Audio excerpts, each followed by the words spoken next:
Dhugaan isinin jedha. Dhugaan isinin jedha. Harmi hayyoo koo summii natti haa ta'u. Harmee koo inni nodhee guddadhe summii natti haa ta'u.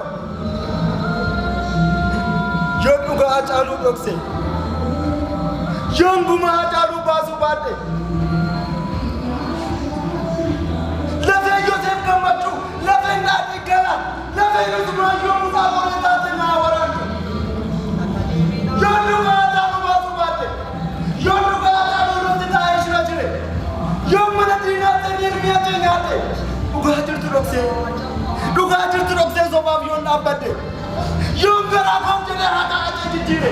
Yoon garaa koof jedhee dhugaa ajee jijjiire. Eeyyee. Inni gootota Oromoo. Lafeen qeerroof qallee. Qoree taate naa waraantu. Yoon gumaa hacee baasuu baadde. Eeyyee yoon gumaa hacee baasuu baadde. Abbaan kun hin darjine. Abbaan kun hin darjine. Dhaloonni Hacaaluu har'a jirra. Eeyyee jirra. Boris nuti dhaloonni muraasa baasu.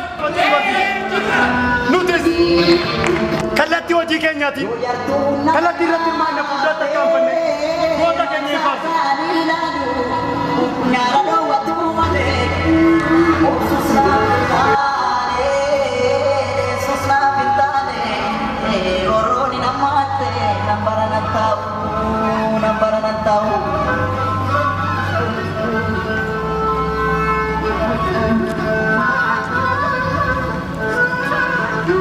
Yoomiyyuu taanaan qaalii keenya hin yaadan. Yoomiyyuu taanaan seenaa isaa lallabaatu. Mul'anni isaa fi hojiin isaa nu keessan jira. Miira gootummaatti maqaa isaa kaasa. Sababni isaas inni du'ees arras borus diinaraas. Arras borus maqaan isaa hirrifachiisa. Arras borus sirbi isaa gaafa banamu. Dacheetu oolla.